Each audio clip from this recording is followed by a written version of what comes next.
before we get started today's video, just want to let you guys know that this will be a serious type of video, so if you guys don't want to watch that, please click off of it now. I will be going over how 2020 affected me, but yeah, if you guys are not interested, please click off of it now. But if you are, keep watching and let me know in the comment section below if you would like to see these type of videos more often.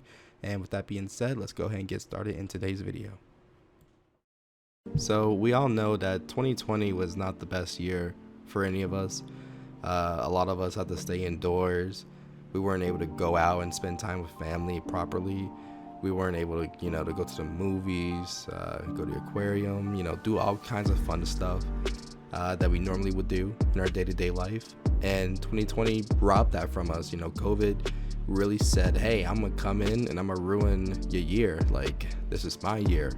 So yeah, we all have been having our struggles, and today I'm actually going to be talking about my struggles with 2020 because I don't know, I've been wanting to talk about it for a while. I've been wanting to make a video about it and just get it out there, get it off my chest, off my mind. So here's that. Also, sorry if I'm a little quiet or if I'm whispering or if it sounds weird because it is like 2 a.m., 3 a.m. So I don't want to wake anybody up. But with that being said, let's go ahead and talk about my 2020 experience. So 2020 for me has been rough. Like, it's been rough for everybody, obviously, but I've had it pretty hard. From the start of 2020, I was already kind of going through a little bit of like problems or issues. At the time, I just started dating my current girlfriend, Sarah. She's amazing. But also at the same time, I was still a little stuck, I should say. From 2019, 2019 was the worst year for me. Like, 2020 obviously was pretty bad, but 2019, like, I went through hell in 2019. I've had 2 breakups in 2019, and one of my best friends from high school passed away in 2019. So it was really tough for me, and going into 2020 just it made it so much worse. Like, when I tell you, like, the levels of depression went sky high, it went high. Like, I probably would have ended up killing myself in 2020 if I didn't have my girlfriend. Like, it was rough for me. Like, not only did 2019 I had to go through a funeral and watch my friend get buried, but now in 2020, I can't even go outside and communicate and socialize with people because we have this virus going around that's basically killing a lot of people. So that was happening.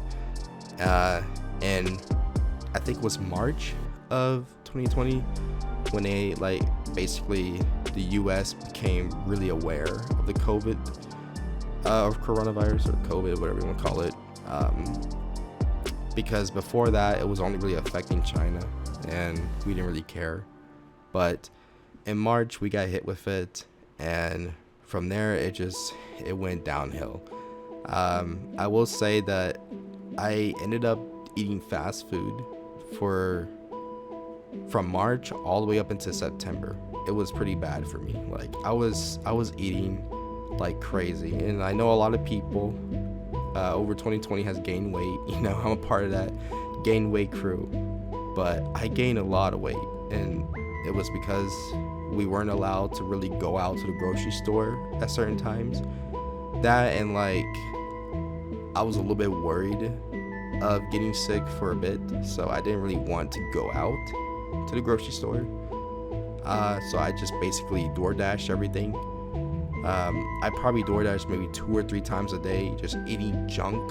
I was eating McDonald's, I was eating Burger King, I was eating whatever the heck I felt like eating. Like, I was eating pizza, fried food, you name it, I was eating it. And it got really worse. It started off with me doing it just once a day. Like, I'll order like a quick meal, and then I'll eat whatever I have at home.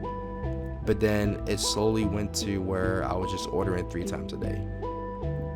And it got really bad up until around August when I went to the doctors because I was doing a little checkup. And they told me that, oh, well, your blood sugar is a little high. It's not dangerously high, but it's a little high. It's like, if I had to take a guess, it was probably like around 120 or something like that. So it was a little up there. Although that day, oh my goodness, if I can talk, that day I did eat a slice of pizza before I went, so that probably has something to do with it. But even that one slice of pizza, if it shot my blood sugar up to 120, then there's a problem. So obviously I was a little worried about that. They put me on medication, which is called metformin. If you guys don't know, that's medication for pre-diabetics. So people who have a high risk of getting diabetes, they are put on medicine so they can try and, get rid of that risk, or at the very least, like, postpone the diabetes from, causing any actual problems until much later on in your life. So they'll put me on that for a bit, and I was taking that for a whole month. But I started to quickly have reactions to it.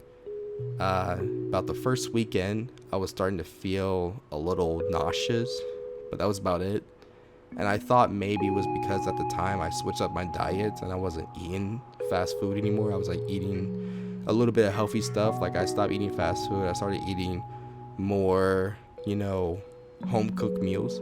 So I thought maybe my body was just like, yo, you spent the last 4 or 5 months eating fast food. What the heck happened? So I didn't pay no attention. I thought maybe it'll go away after a few days. It didn't. And then by week 2, not only was I feeling nauseous, but I was also getting a headache. And by that point, I was like, okay, maybe I'm sick. Like fall's coming around. Maybe I got the flu pretty early or something. I don't know. Maybe I'm just getting sick. Or maybe it might be like a cold or something. I don't know. I was like trying to think of stuff that could cause me to feel like this. Now, obviously, I didn't know it would be diabetes, but, at the time I kept thinking maybe I'm just sick with something. I'll get over it.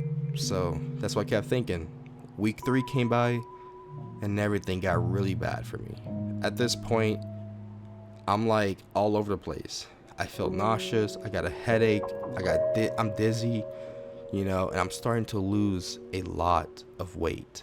Like between week 1 and week 3, I probably lost around 20 pounds. That's a lot of weight to lose, a lot. And I was like so confused, but at the same time I was happy because I was like, man, I'm losing weight. Like, this is awesome. I lost 20 pounds and I haven't really been doing much.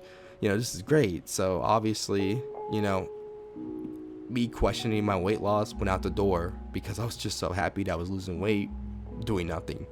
And anybody in that situation would just be like freaking amazed. They'd be like, oh my goodness, I can eat whatever I want and still lose weight. That's amazing. So I was losing weight rapidly, and it wasn't until week 4. Now by this point, I was too far gone. My blood sugar, if I had to take a guess, was probably around 700, maybe higher, which is extremely dangerous. If you guys don't know, a blood sugar of 300 is enough to put you in a hospital, and I think anything above 400 or 500 can kill you. It can put you in a coma. It can kill you. So I was dangerously high. Like 700 is no joke. That's something that like you have to take really serious, and I didn't know at the time that it was that high. But by week 4, I've lost maybe around 40 to 50 pounds, like in total for the whole month. The urge to like throw up increased. So like I went from just feeling a little nauseous to, oh my goodness, it feels like my insides are rotting. Like it feels like they're rotting away. I don't know what's going on with me, but I kept trying to think that maybe I'm just sick. Maybe I'll get over it. Maybe it's corona. I don't know. But finally, week 5 came, and this was like around September the 20th. I finally went to the hospital because I blacked out, and it was getting really scary for me. My body was shutting down. I could barely walk, and I was tipsy, because when your blood sugar is that high, your body is basically, it's like if you took LSD and you never come back from the trip. Like, that's the best way for me to like describe it. Obviously, minus the hallucinations, you feel like you're drunk 24/7. Like, You don't think straight. You can't walk. You're dizzy. You're going all over the place. You know, your motor skills are shutting down on you. Like, I didn't know what was going on with me, but I was so far gone in my head that I didn't realize what was happening to me. And obviously, after I blacked out, it was really scary because I was actually holding my refrigerator door. And when I blacked out, for like a split second, I was falling backwards. And if I didn't like snap back or was able to like realize what was going on, like I probably would have been crushed by that refrigerator because I was holding on to it and I was gonna fall with it. If you guys know, refrigerators weigh a fuck ton, so I was gonna get crushed by it. But I caught myself and I ended up letting go of the refrigerator door and I fell back into the chair. At that point, I went to the ICU. I was rushed there and I was in the ICU for about 3 days until they let me out of ICU. Then I was in the hospital for like an additional day. So I was in there for 4 days. That was a scary experience because I didn't realize how close I was to death, like how close I was to dying. And it's something that hits you pretty hard. And I was pretty depressed. Like, I was really, really depressed. No more than a year ago did my friend pass away, but now I almost died and I'm being told that I'm a diabetic now and that everything is changing so fast for me. So depression for me was just really high. And I do thank my girlfriend for being there for me because honestly, if I did not have her, like, I would have been dead. I would not want to keep going. Like, 2020 would have been a year I probably would have took in my life. I know this video is kind of dark, but it's how I feel. It's how 2020 made me feel. So since then, I've been taking care of myself slowly but surely. I managed to get off of insulin. So for about a month, I was taking insulin to keep my blood sugar like leveled. And then I got off of insulin, and for the past 6 or 7 months, I haven't been taking any sort of medication for my diabetes. Although I still do have a little problem with it, it's controllable. As long as I eat a certain amount a day, lose some weight, and obviously stay active, I can control my diabetes. And years down the line, it won't even start affecting me until I'm probably in my 50s or 60s. So I am very lucky because for most people this would end up really bad. They probably would end up on insulin forever. Me, I got one more chance. So slowly but surely I've been trying to take care of myself, and that's where we are in 2021. If you guys enjoyed this little dark, weird video, let me know, because I want to make more stuff like this. I want you guys to get to know me for me. And honestly, I just really wanted to talk about 2020 because boy, has it been interesting for everyone. Like, there's people who've been through it way worse than me in 2020. And I honestly, I want to know their story. So if you guys have anything to say, leave a comment. As long as it's not too personal, just leave a comment. I'd like to know what your 2020 experience was like. Like, did it affect you? Did it not affect you?